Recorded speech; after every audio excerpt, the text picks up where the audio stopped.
જય શ્રી કૃષ્ણ. જય હો, મંગલમય હો. કાલનું કન્ટિન્યુ કરીશું. તેસા મત સમુદ્ધરતા મૃત્યુ સંસાર સાગરાત. ભગવાન કહે છે આ સંસાર મૃત્યુનો સાગર છે. હર પલ બધું જ મરતું જાય છે અને નવું જન્મતું જાય છે. હે પ્રભુ, એ તો અમને પણ ખબર છે કે આવવું દુનિયામાં અને જાવું આ નક્કી જ છે. મહાવીર, રામ, કૃષ્ણ જેવા અવતારો આવ્યા, એમને પણ સૃષ્ટિનો નિયમ લાગુ કર્યો અને લાગુ પડ્યો અને એમણે પણ માન્ય રાખ્યું. હે પ્રભુ, હવે અમારી શું ઈચ્છા છે એ તો જાણો. आने और जाने का क्रम है जीवन का, जानू नहीं मेरा कब हो सवेरा, दर्शन जब पाऊँ तब होगा उजियारा, श्री कृष्ण गोविंद तेरा सहारा, हर हाल में साथ तूने निभाया, श्री कृष्ण गोविंद तेरा सहारा, तेरा ही सहारा. હા પ્રભુ, અમે જાણીએ છીએ છતાં ભૂલાઈ જાય છે. અમે થાપ ખાઈ જઈએ છીએ આ જગતના જંજાળમાં અને જાકમજોળમાં. અમે આપને ભૂલી જઈએ છીએ. સંતો ભક્તોની સામે ભગવાન ગયા છે. આ કોઈને જવું નથી પડ્યું. મીરાની સામે ઝેર પચાવવા ભગવાન ગયા.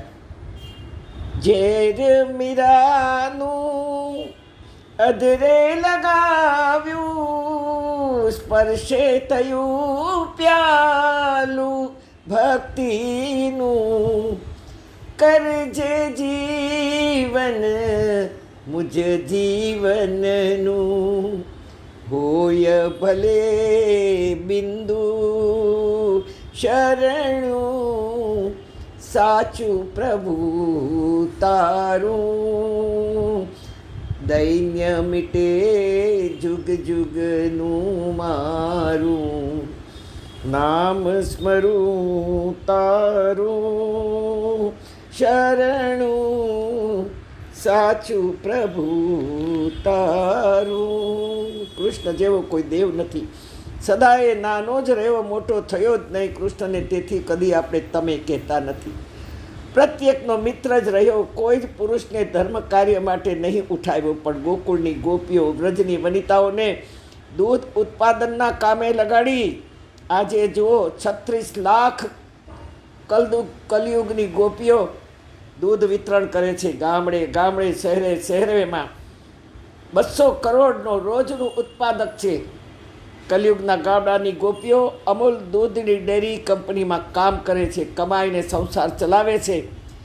જ્યાં હાઈ સોસાયટીની, મથુરાની મહિલા જેવી હાઈ ફાઈ સ્ત્રીઓ મંડળો ચલાવે, સંસ્થાઓ ચલાવે, લેડીઝ ક્લબો ચલાવે છે, જેના પ્રસંગોના મનોરથ, ભજન કીર્તનનો, અંતાક્ષરીઓ, ટૂરો, ટ્રીપ યોજીને ટાઈમ પાસ કરે છે. બાળકો પણ કેર ટેકરના ભરોસે જ મોટા થાય છે. આખો દિવસ ક્લાસો, ટ્યુશનો, સ્કૂલની એક્ટિવિટીઝમાં બાળકોનું બાળપણ છીનવાઈ જાય છે. નથી મમ્મી પપ્પાનો પ્રેમ મળતો, નથી દાદા દાદીની હૂંફ મળતી. આ બાળક વૃદ્ધાવસ્થામાં રાખશે કે કેમ, એ બહુ મોટો પ્રશ્ન છે.